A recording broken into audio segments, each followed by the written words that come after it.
औज़ुबिल्लाहिस्समिल मिनश्शैतानिर्रजीम बिस्मिल्लाहिर्रहमानिर्रहीम अल्हम्दुलिल्लाहि रब्बिल आलमीन वस्सलातु वस्सलामु अला रसूलिहिल करीम व अहलि बैतिहि अत्तय्यबीन अत्ताहिरीन ला सिय्यमा बक़िय्यतुल्लाह फिल अरज़ीन रूही वअरवाहुल आलमीन लितुराब मक़दमिहिल फ़िदा व लअनतुल्लाहि अला अअदाइहिम अजमईन।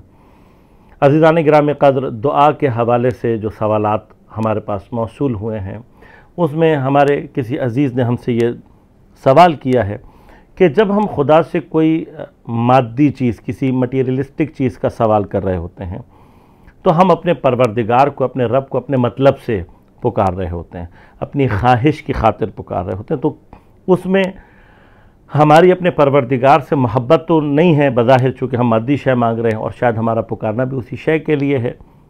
तो क्या इस पुकारने से खुदा हमसे राज़ी होगा?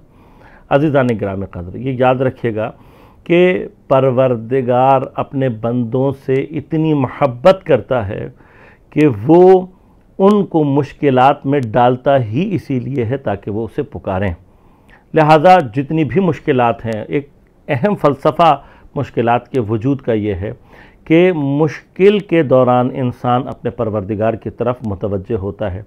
हत्ता परवरदिगार हमें ऐसी मुश्किलों में डालता है कि जिसमें कोई भी हमारी मदद करने के लिए तैयार नहीं होता और हम बिलाखिर परवरदिगार की तरफ मुतवज्जे होते हैं।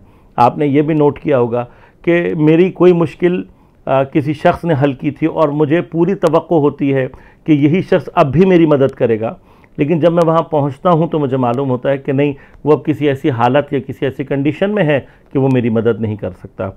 इसी तरह से एक पे एक दरवाज़े बंद होना शुरू होते हैं और जब सारे दरवाज़े बंद होते हैं तो कल्ब खुद ब खुद परवरदिगार की तरफ मुतवज्जे होता है। परवरदिगार बुनियादी तौर पे चाहे वो मादी ही चीज़ क्यों ना हो, चाहे वो मेरी अपनी ख्वाहिश ही क्यों ना हो, उसने कहा है अंतुमुल फ़ुक़रा, तुम फ़कीर हो। कहाँ? परवरदिगार की बारगाह की तरफ। इलल्लाह, फ़कीर इलल्लाह हैं हम। और अल्लाह तबारक व तआला कहता है मैं गनी हूँ, बस उसके गनी होने का तकाज़ा ये है कि उससे मांगा जाए। लिहाजा हर चीज़ हमारे असातिज़ फरमाते हैं कि हत्ता अपने जूतों के तस्मे के लिए भी परवरदिगार से दुआ करो।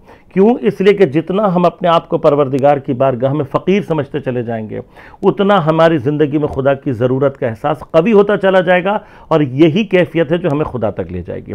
जो चीज़ इम्पॉर्टेंट है, जो चीज़ हमें और आपको समझने की ज़रूरत है, वो किसी शय का मादी या गैर मादी होना इम्पॉर्टेंट नहीं है।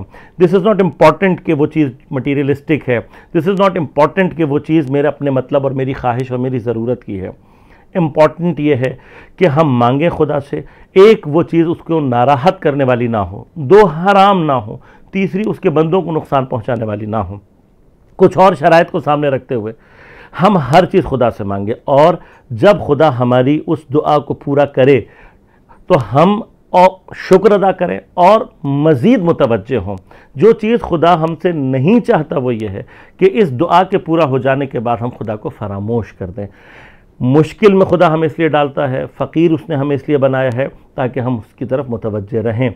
बस दुआ करें और असल ये है कि जब दुआ पूरी हो जाए तो खुदा का शुक्र भी अदा करें कि उसने वादा किया है कि अगर तुम शुक्र अदा करोगे तो मैं तुम्हें ज़्यादा दूंगा, और उसको याद रखें, इसलिए कि ये इंसानियत है कि अपने ऊपर एहसान करने वाले को इंसान याद रखता है। वस्सलामु अलैकुम वरहमतुल्लाहि वबरकातुहू।